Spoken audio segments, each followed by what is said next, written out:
ये बात उन दिनों की है जब महात्मा बुद्ध मरुवन में अपना समय व्यतीत कर रहे थे। इस समय तक महात्मा बुद्ध की प्रसिद्धि दूर दूर तक फैल चुकी थी। बहुत दूर दूर से लोग अपनी चिंताओं का समाधान खोजने के लिए उनके पास आते थे। ऐसे ही एक दिन जब महात्मा बुद्ध अपने शिष्यों को प्रवचन दे रहे थे तो एक अधेड़ उम्र का व्यक्ति अपने 20 या 21 वर्ष के पुत्र को अपने साथ लिए महात्मा बुद्ध की तरफ चला आ रहा था। जब यह प्रवचन स्थल के पास पहुंच गए तो एक नज़र उन पर डाली और इशारे से बैठने के लिए कहा। जब प्रवचन समाप्त हो गया तो सभी लोग वहां से चले गए तो महात्मा बुद्ध ने उस व्यक्ति को अपने पास बुलाया और बैठने के लिए कहा। वहां चारों तरफ हरियाली छाई हुई थी, मौसम बहुत सुहावना था और तरह तरह के पक्षियों की आवाज़ें गूंज रही थी। ऐसा नज़ारा देखकर उस व्यक्ति को अंदर से असीम शांति महसूस हो रही थी। इसके बाद बुद्ध ने उस व्यक्ति से आने का कारण पूछा तो इस पर व्यक्ति ने कहा, यह 2 दिन की लंबी यात्रा करके अपने पुत्र को आपसे मिलवाने लाया हूँ। ये मेरा एकलौता पुत्र है और ये हर समय थका थका रहता है। ऐसा लगता है जैसे इसके अंदर कोई जान ही नहीं है, कोई प्राण ही नहीं है। इसका स्वभाव भी काफ़ी चिड़चिड़ा हो गया है। अगर हम इससे कुछ भी कहते हैं तो यह हमारी कोई छोटी मोटी सभी बातों पर गुस्सा हो जाता है। इसके देखने की अक्षमता भी उम्र से पहले ही कमज़ोर हो गई है और इसके बाल भी सफ़ेद पड़ने लग गए हैं। इतनी कम उम्र में इतनी बड़ी उम्र का लगना मुझे कुछ समझ में नहीं आ रहा है। इसके साथ क्या हो रहा है?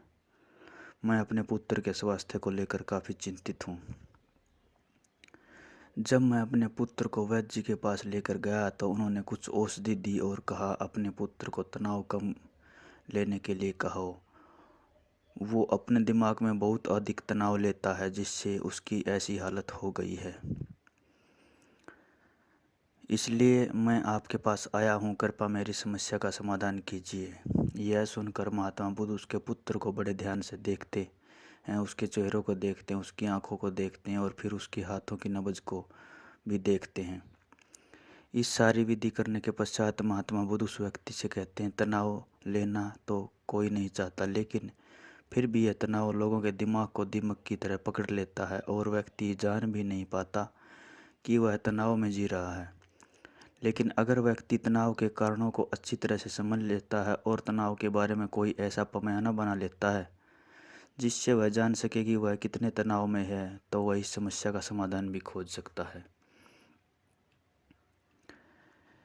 इसलिए व्यक्ति को एक समय पर सिर्फ एक ही काम करना चाहिए और अपने तन मन और धन से सारी शक्ति उसी एक काम पर लगा देना चाहिए जिससे व्यक्ति के अंदर तनाव ही पैदा ना हो।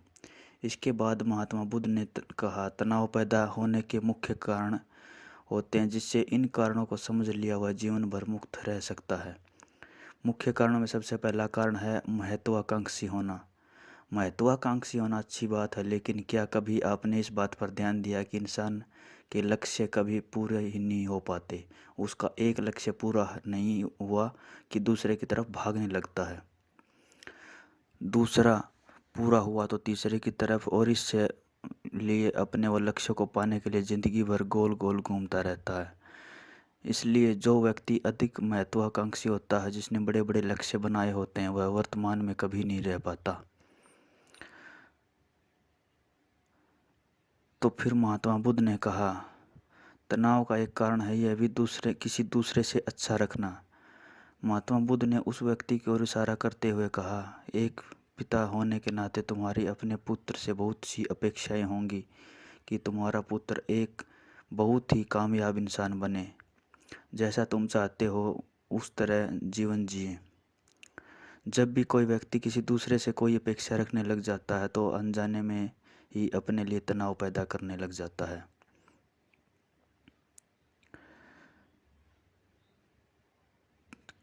इसलिए तनाव मुक्त रहने के लिए व्यक्ति को काम को टालने की आदत छोड़नी पड़ेगी और यह तभी संभव है जब व्यक्ति को समय से पहले काम खत्म करने का निश्चय करे।